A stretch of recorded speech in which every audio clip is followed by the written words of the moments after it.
Hello বন্ধুরা, new Vishwakarma furniture থেকে সকলকে স্বাগত জানাই।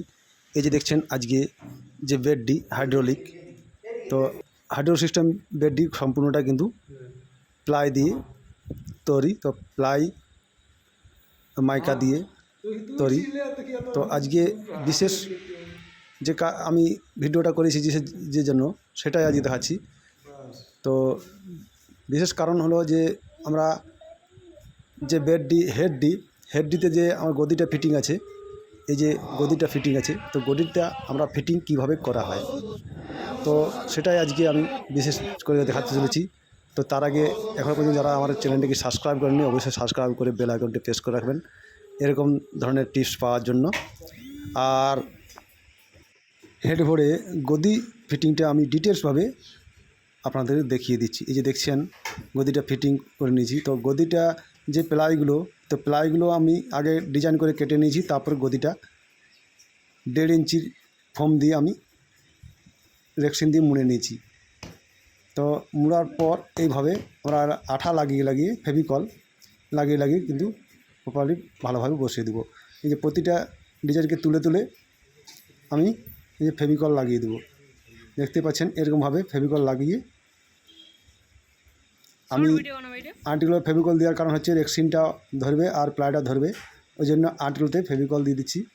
এরকমভাবে আপনারাও দিতে পারেন। এটি অনেকে আবার সাইডে পিন দিয়ে আটকে দেয়, তো পিন দিয়ে আটকাতেও পারেন। আর অনেক আবার কি করে পিছন ব্যাক সাইড থেকে স্ক্রু দিয়ে দেয়। তো আমি আপনাদের দেখাচ্ছি এটা চিট দিয়ে। তো চিট দিয়ে যে দেখছেন ভালোভাবে চিপে একদম মিলিয়ে পুরো বস করে দেব। তো প্রতিটাকেই এইভাবেই কিন্তু আমি বস করাবো, দেখতে থাকুন কত সুন্দরভাবে কাজটা ফিনিশ হয়ে যাবে। এই যে দেখছেন, এই যে দেখছেন এটা প্রতিটাকে কিন্তু আমি এরকমভাবে ফেভিকল দিয়ে প্রপারলি বসিয়ে দেবো। জাস্ট আমার কাজ ফিনিশ। তো এইভাবেই আপনারা ট্রাই করবেন, খুব সুন্দরভাবে হয়ে যাবে।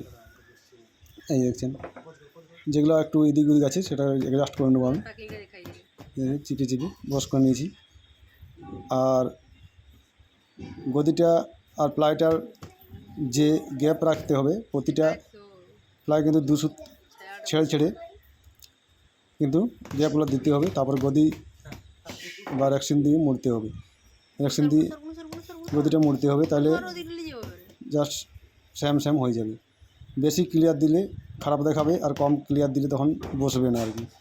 2 সুত করে ক্লিয়ার দিতে হবে, মাঝে 2 সুত ক্লিয়ার যেমন থাকে, প্রতিটা ডিজাইনের মাঝে 2 সুত করে ক্লিয়ার দিতে হবে। তো এভাবে আমরা ফিনিশ করে নেব। তো দেখতে পাচ্ছেন বেডটি কত সুন্দর লাগছে, অবশ্যই লাইক করে দেবেন যদি ভালো লাগে। আর পুরো বেডটা আমাদের কমপ্লিট, দেখতে পাচ্ছেন ডিজাইনটা খুবই সুন্দর। এই যে যদি কিছু উপকার লাগে থাকে অবশ্যই লাইক শেয়ার করে দেবেন। থ্যাংক ইউ, পুরো ভিডিও দেখার জন্য।